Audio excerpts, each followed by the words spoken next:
नमस्कार। आज हम शब्दों की रचना या संरचना के बारे में पढ़ते हैं। शब्दों की रचना किस तरह से होती है या कितने तरह से होती है। तो शब्दों की रचना 3 तरह से होती है। पहला उपसर्गों से, दूसरा प्रत्ययों से और तीसरा समास से। तो हम समास के बारे में इसके पहले वीडियो में पढ़ चुके हैं। तो आज हम उपसर्ग और प्रत्यय के बारे में पढ़ेंगे। तो उपसर्ग किसे कहते हैं, इसकी परिभाषा क्या है। तो उपसर्ग उस शब्दांश को कहते हैं जो किसी शब्द के पहले जुड़कर शब्द का अन्य विशेष अर्थ प्रकट करता है। उपसर्ग किसी शब्द के पहले आता है। जैसे अन उपसर्ग को बन के पहले रख दिया जाए तो एक नया शब्द अनबन बन जाएगा, जिसका विशेष अर्थ होता है मनमुटाव। अर्थात उपसर्ग वह शब्दांश है जो किसी शब्द के पहले आकर उसके अर्थ में परिवर्तन या विशेषता लाता है। अभी दूसरा उदाहरण लेते हैं। जैसे हार शब्द का अर्थ है माला, पर हार के पहले यदि प्र उपसर्ग लगाएंगे तो प्रहार बनेगा और अर्थ होगा पीटना। इसी तरह आ जोड़ देने पर आहार होगा और अर्थ होगा भोजन। तभी हिंदी भाषा में जितने भी उपसर्ग हैं वो या तो संस्कृत से लाए गए हैं या हिंदी के हैं या उर्दू के। मतलब हिंदी में 3 तरह के उपसर्ग का प्रयोग होता है, संस्कृत के, हिंदी के और उर्दू के। तो हिंदी में प्रयुक्त होने वाले उपसर्ग, जैसा मैंने पहले कहा कि हिंदी में जो उपसर्ग हम प्रयुक्त करते हैं, जो प्रयोग में लाते हैं, वो या तो संस्कृत से लाए गए हैं या हिंदी के भी कुछ है और उर्दू से भी आए हुए हैं। तो संस्कृत के कौन कौन से उपसर्ग हैं वो देखते हैं। तो पहला अति, जिसका अर्थ है अधिक, और इससे अगर शब्द बनाएंगे तो अतिशय, अतिचार। अधि, जिसका अर्थ है प्रधानता, शब्द बनेगा अधिकार, अधिराज। अनु, छोटा या पीछे, इसका वर्ड शब्द बनेगा अनुज, अनुकरण। अप, बुरा, अपमान, अपहरण। अभि, समीपता, अधिकता। अभिमान, अभिभावक। अपि, भी, अपिधान। अव, हीनता या आदर, इसका अर्थ होता है, और शब्द बनेगा अवलोकन, अवनति। उत, इसका अर्थ है उत्कर्ष और इससे शब्द बना है उत्कंठा, उद्घोष। उप, जिसका मतलब होता है निकट या छोटा और इससे शब्द बना है उपकार, उपमंत्री।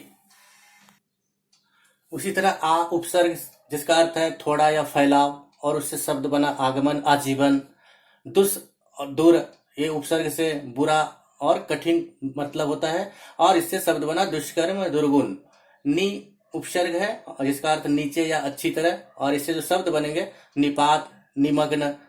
निर या निश, जिसका अर्थ बाहर और निषेध और इससे शब्द बना निर्भय, निश्चल।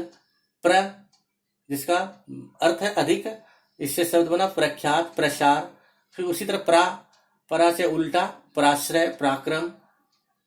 प्रति, जिसका विरोध अर्थ है प्रतिकूल, प्रतिध्वनि, इससे शब्द बना परि, चारों तरफ या चारों ओर और इसका शब्द है परिक्रमा, परिधान। वि, विशेषता या भाव और शब्द है विमान, विधवा। शु, इसका अर्थ है सुंदर, इससे शब्द है सुकर्म, सुवास। सम, जिसका अर्थ है पूर्णता और शब्द बना संग्रह, संस्कार। अब हिंदी के कुछ उपसर्ग हैं। अ, अन, जिसका अर्थ है निषेध और शब्द इससे अजान, अनपढ़। अध, आधा, अधजल, अधपका। उन उपसर्ग से, जिसका अर्थ है एक कम, 49, 79। दु उपसर्ग है जिसका अर्थ है बुरा या कम और शब्द इससे बना दुबला। भर उपसर्ग से, जिसका अर्थ है पूरा और शब्द बना भरपेट। क और कु उपसर्ग से बुरा, अर्थ है कपूत, कुपात्र, ये 2 शब्द बनाए। सु और श, जिसका अर्थ है अच्छा और शब्द सपूत, सुडौल। नि उपसर्ग, जिसका अर्थ है अभाव और शब्द बना निकम्मा, निडर। अब उर्दू के उपसर्ग देखते हैं जो हिंदी भाषा में प्रयोग किए जाते हैं। उपसर्ग है कम, जिसका अर्थ है थोड़ा और इससे शब्द बना कमसीन, कमजोर। खुश उपसर्ग, जिसका अर्थ है अच्छा और शब्द है खुशबू, खुशहाल।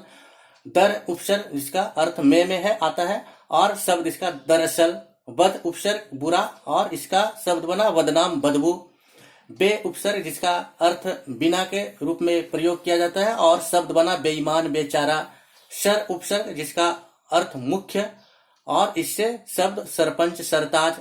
हम उपसर्ग से जिसका अर्थ हम बराबर के लिए यूज करते हैं और हम उम्र हम दर्द। तो इस तरह से उपसर्ग के जो हिंदी में यूज हुए उर्दू से भी लाए गए, संस्कृत से भी लाए गए और हिंदी के भी कुछ उपसर्ग हैं जो हम अपनी भाषा में प्रयोग करते हैं।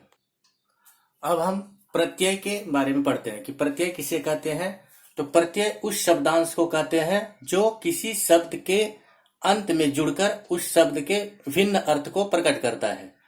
प्रत्यय शब्द के अंत में आता है, जैसे भला शब्द में आई प्रत्यय लगाकर भलाई शब्द बनता है।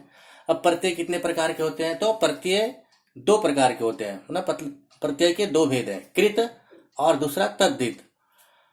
तो हम पहले कृत के बारे में पढ़ेंगे और कृदंत किसको कहते हैं वो भी देखते हैं। तो परिभाषा है कृत प्रत्यय का कि क्रिया की मूल धातु के अंत में लगने वाले प्रत्ययों को कृत प्रत्यय कहते हैं और इनके मेल से जो शब्द बनता है उसे हम कृदंत कहते हैं। ये जो कृदंत लिखा मैंने, तो वो शब्द है जो कृत प्रत्यय के लगने से बनता है, तो उसे कृदंत कहते हैं। तो ये प्रत्यय क्रिया अर्थात धातु को नया अर्थ देता है। कृत प्रत्यय के योग से संज्ञा और विशेषण बनते हैं।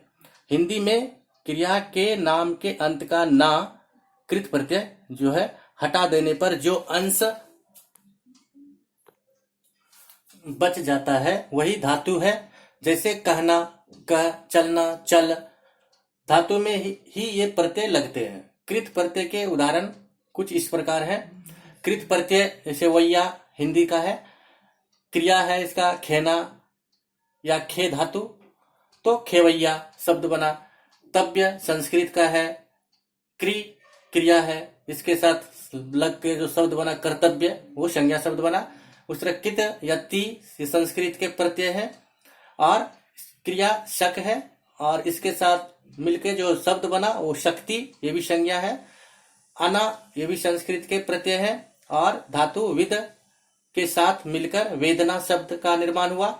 आ प्रत्यय और इस क्रिया के साथ मिलकर इच्छा शब्द का निर्माण किया। अभी दूसरा अनीय, अनीय संस्कृत है। दृश्य के साथ, दृश्य धातु के साथ, दृश्य के साथ लगा तो दर्शनीय। य कृत प्रत्यय लग के दा पे देय शब्द बना। यह जो है संस्कृत के ही कृत प्रत्यय है और ये पुज के साथ लग के पूज्य बना। आओ हिंदी का प्रत्यय है और ये टिकना या टिक धातु के साथ मिलकर टिकाओ ये शब्द का निर्माण हुआ। आका हिंदी के प्रत्यय है, ये लड़ना धातु के साथ मिलकर लड़ाका। आड़ी हिंदी के है प्रत्यय, खेलना के साथ लग के खिलाड़ी। इस तरह से प्रत्यय जो है शब्द के अंत में लगकर शब्द का निर्माण किया जो नया अर्थ और नया शब्द का बनता है। अब हम तद्धित के बारे में पढ़ते हैं। तद्धित इसकी परिभाषा क्या है, तो संज्ञा और विशेषण के अंत में लगने वाले प्रत्यय को तद्धित प्रत्यय कहते हैं और इनके मेल से बने शब्द को तद्धितांत कहते हैं। अब कृदांत जो पहले मैंने पढ़ा और तद्धितांत अभी जो पढ़ रहे हैं, तो कृदांत और तद्धितांत में क्या अंतर है, तो कृत और तद्धित दोनों प्रत्यय हैं किंतु कृदंत में क्रिया के धातु के अंत में प्रत्यय लगता है, इससे संज्ञाएं और विशेषण बनते हैं। इसके विपरीत तद्धितांत में संज्ञा और विशेषण के अंत में प्रत्यय लगाकर नए शब्द बनाए जाते हैं। यही मूल अंतर है। अब संज्ञा से विशेषण, संज्ञाओं के अंत में तद्धित प्रत्यय जोड़ने से विशेषण बनते हैं, जिसका उदाहरण हम इस प्रकार नीचे लिख रहा हूं। संज्ञा के अंत में तद्धित प्रत्यय जोड़कर हम विशेषण बनाते हैं। अभी तद्धित प्रत्यय यह है जो कि संस्कृत से लिया गया है और संज्ञा अंत है और इसमें यह प्रत्यय लगाकर हम शब्द जो बना विशेषण वो अंत हुआ। उसी तरह य संस्कृत के है और तालु के साथ तालव्य, य से ही ग्राम के साथ ग्राम्य बना। अब इक प्रत्यय से नौ संज्ञा के साथ लगकर बनने वाला शब्द नाविक विशेषण है। इक से ही मुख के साथ लगा तो मौखिक, मय के साथ लगा तो दया के साथ मय लगा तो दयामय। इत प्रत्यय फल के साथ लगा तो फलित, र प्रत्यय मुख के साथ लगा तो मुखर, सारे विशेषण बन रहे। इन प्रत्यय जो है कुल जो संज्ञा है इसके साथ मिलकर कुलीन विशेषण शब्द बना। उसी तरह वी प्रत्यय मेधा संज्ञा के साथ लग के विशेषण मेधावी बनाया। ई प्रत्यय राष्ट्र संज्ञा के साथ मिलकर राष्ट्रीय विशेषण शब्द बना। इल जो है प्रत्यय ये संज्ञा तंद्रा के साथ लगकर जो शब्द बना तंद्रिल, वो विशेषण है। अब हम देखते हैं कि प्रत्यय जो है विशेषण में जोड़ के उससे संज्ञा कैसे बनती है। तो विशेषण के अंत में तद्धित प्रत्यय जोड़कर जो संज्ञा बनती है वो भाववाचक संज्ञा कहलाती है, और वो भाववाचक संज्ञा होती है। नीचे जैसे देखिए तद्धित प्रत्यय है हमारा ता जो संस्कृत के है, और ये विशेषण है बुद्धिमत। इसके साथ जब ये प्रत्यय लगा तो जो संज्ञा बनी बुद्धिमत्ता, ये भाववाचक संज्ञा है। उसी तरह त्व ये प्रत्यय लघु विशेषण के साथ लगकर जो संज्ञा बनी लघुत्व, वो भी भाववाचक संज्ञा है। अ प्रत्यय लगकर गुरु विशेषण के साथ जो शब्द बनाया गौरव, भाववाचक संज्ञा है। अ प्रत्यय लघु विशेषण के साथ लगकर जो संज्ञा बना लाघव, वो भी भाववाचक संज्ञा है। अभी हिंदी के तद्धित प्रत्यय, ये तो हमारे संस्कृत के तद्धित प्रत्यय थे। अब हिंदी के तद्धित प्रत्यय कौन कौन से हैं, तो ये ई है, इला, आउ, आलू, हा, नाक, इया, आर इत्यादि, ये सारे हिंदी के तद्धित प्रत्यय हैं। और इसके उदाहरण जैसे देखिए कागज, कागजी, काटा, कटीला। कमाई के साथ प्रत्यय लगा है कमाऊ, झगड़ा से झगड़ालू, तेल से तेल्हा, खतरा से खतरनाक, दूध से दूधिया या दुधार इत्यादि। ये सारे शब्द हिंदी के तद्धित प्रत्यय लगकर बने हैं। अब प्रयोग और शब्द की संरचना या रचना की दृष्टि से हिंदी में कृत और तद्धित प्रत्ययों के मेल से बने शब्दों का बहुत बड़ा उपयोग है और इसका महत्व भी है। तो अब हम अगले वीडियो में मिलते हैं।